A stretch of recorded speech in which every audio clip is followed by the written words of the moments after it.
Hey, what is going on, guys? In this video today, we're going to be going over the fastest ways to gain XP and level up in Chapter 2 Season 3.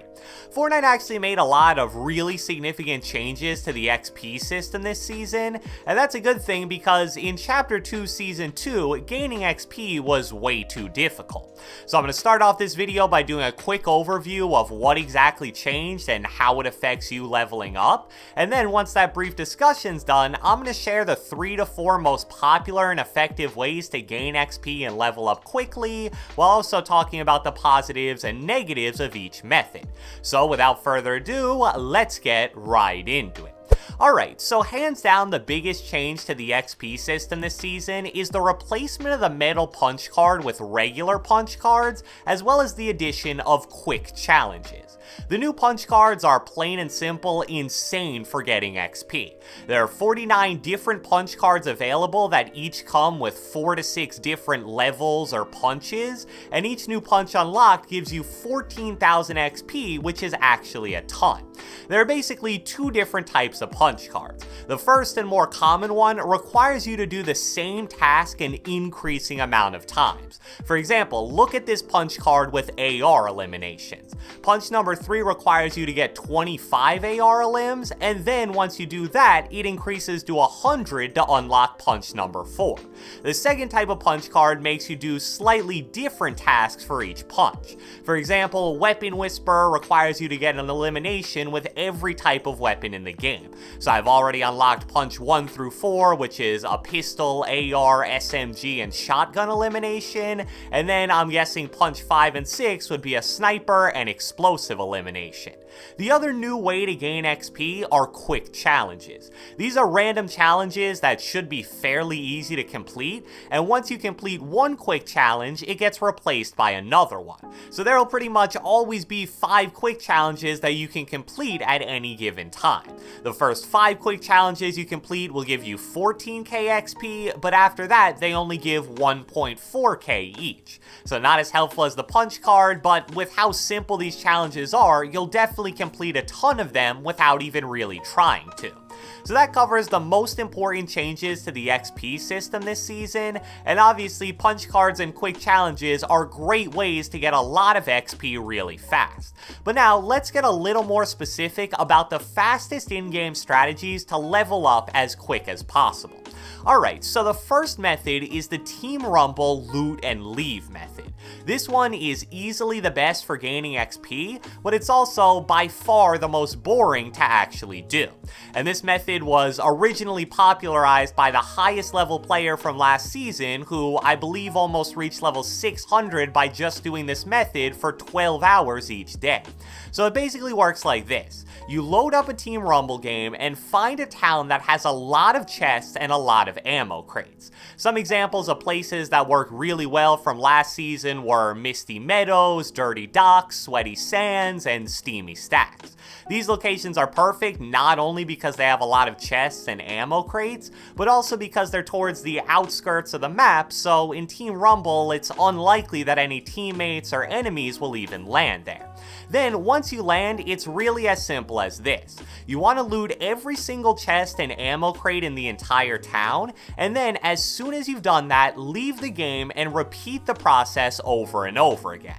Like I warned you, definitely not the most fun thing in the world by any means, but if you're willing to do whatever it takes to get XP as fast as possible, this method is pretty much unmatched. The highest level player I mentioned earlier used a route in Steamy Stacks where he was able to loot about 23 chests and 24 ammo boxes in 5 to 7 minutes, and with each chest giving you 130 XP and each ammo crate giving you 95, if you do the math, he was able to get about 5 to 7k each run, which is insane for how little time it takes.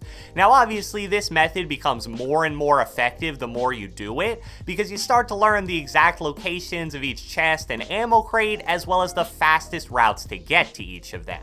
And a really good resource for this is lootlake.info, which I'll link in the description below. I'm not sure if it'll be fully updated for the new season by the time I upload this video, but once it is, it's a great tool to find towns that are stacked when it comes to the number of chests and ammo crates. However, if you're like me, that method probably sounds sounds absolutely miserable. The only time I would ever do that is if I needed a certain amount of levels right before the end of the season. Luckily though, there's a way to take advantage of this method that's a lot less miserable. You start the game off the same way by landing at ideally an outskirts area and looting all the chests and ammo boxes, but instead of leaving and just doing that over and over again, you instead play out the game like normal. Now, you obviously can do this in regular solos, duos, or squads, but it's going to be a lot more efficient if you do it in Team Rumble.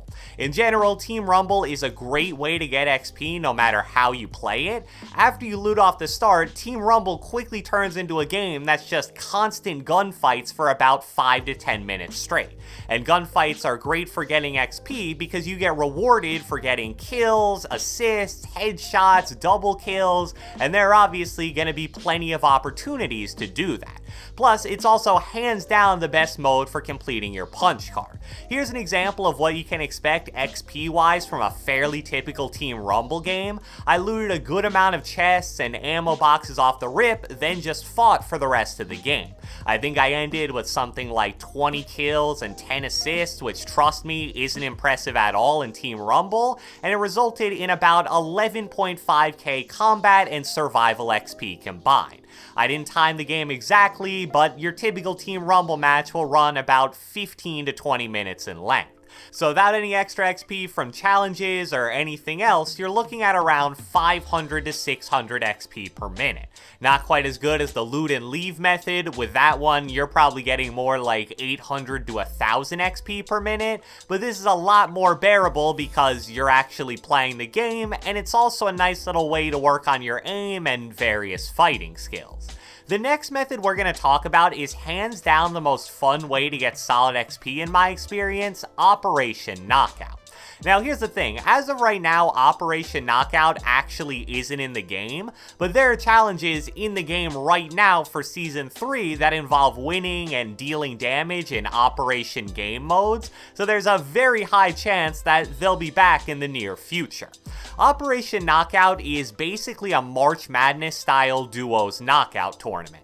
The game starts with 16 teams, and each round your duo will face off against another duo in a small enclosed random town on the map. You'll get to choose between a random assortment of weapons, and you also get cool little perks each round like in Call of Duty, and at the end of each round, whichever team has more kills moves on to the next one. So not only is this a lot more fun than playing Team Rumble in my opinion, but it's also a really great way to get XP. Each round is only about 4 to 5 minutes long, and in that time you can easily rack up 8 to 10 kills plus 3 or 4 assists if you play well. I've even had games where I've played really well and dropped like 50 to 60 kills total. So the max length of a match if you make it all the way to the championship round is right around 20 minutes, and here's an example of the amount of XP you can get from a good game. I got something like 40 to 45 kills in this match, and when you combine the survival and combat XP, I got about 14,500 total. For a 20-minute game, that averages out to roughly 700 XP per minute, and that's actually higher than playing out a Team Rumble game. However, the reason why Team Rumble is still better if you're only considering XP gained is because it's guaranteed. In this mode, you could easily have a bad game and lose in the first or second round with only a few kills, so then you'd have to back out, find a new game, load back in, and that's a good amount of time wasted. And then I just want to briefly discuss the most common leveling up method players use, just playing normal solos, duos, and squads. Before Chapter 2, if you were really good at the game and could consistently get a lot of kills and wins, playing the game normally was actually a very solid way to level up. I remember at one point I ran the numbers, and like a 4-kill solo win would get you more XP than any possible Team Rumble or LTM game, even if you got 50 kills. But with the new XP system, that really isn't the case at all. This is probably disappointing for a lot of people, but if you just play regular Battle Royale modes, it doesn't matter how good you are, you're severely limiting the speed at which you level up.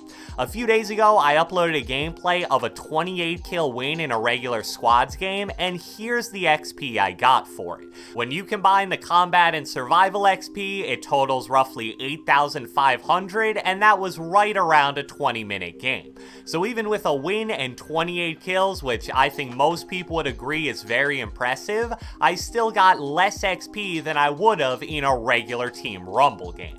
So I hope you guys enjoyed this video, and if you watched the entire thing, be sure to let me know with a comment down in the comment section below. I want to know what level you currently are in Fortnite Chapter 2 Season 3. Be sure to leave a like, leave a comment, subscribe, turn on post notifications, do whatever the heck you want, and I will catch you guys next time.